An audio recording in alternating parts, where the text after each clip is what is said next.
مگر تحریک انصاف کی حکومت اسے سمجھتی ہے۔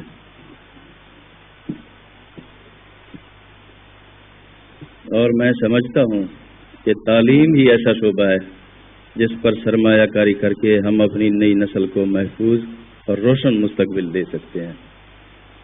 اب اس کے لیے عملی اقدامات کرنا ہوں گے۔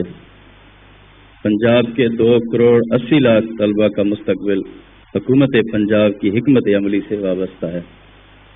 اسکول ایجوکیشن ڈپارٹمنٹ کے نظام 52,000 اسکولوں میں 1 کروڑ 20 لاکھ بچے سرکاری اسکولوں میں زیر تعلیم ہیں۔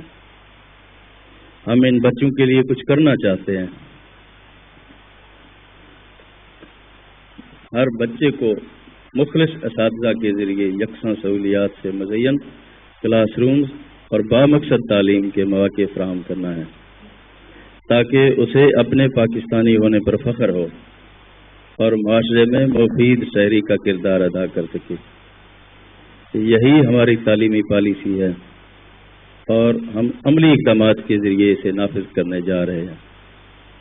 معزز حاضرین، ہم یہ چاہتے ہیں کہ ہمارے ہر بچے کو رنگ و نسل، مسلک و مذہب، ہر قسم کے صنفی امتیاز سے بالاتر ہو کر با مقصد تعلیم کے حصول کے ساتھ ساتھ ہنر سیکھنے کے بھی مواقع میسر ہوں۔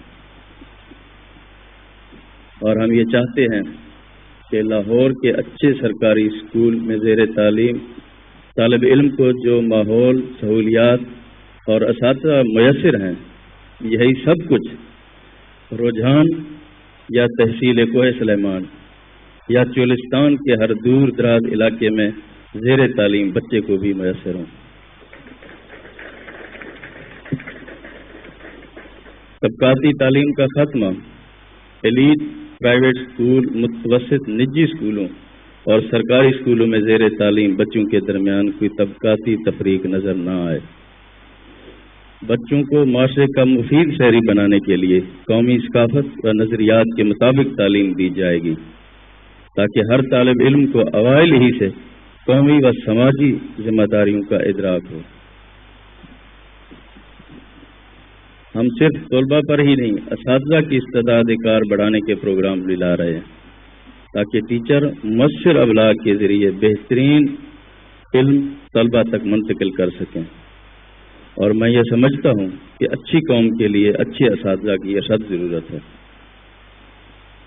آپ جانتے ہیں کہ قومی زبان ہی مؤثر ذریعہ ابلاغ ہو سکتی ہے، اسی لیے دی نیو ڈیل کے تحت پرائمری لیول تک اردو میں تعلیم دی جائے گی۔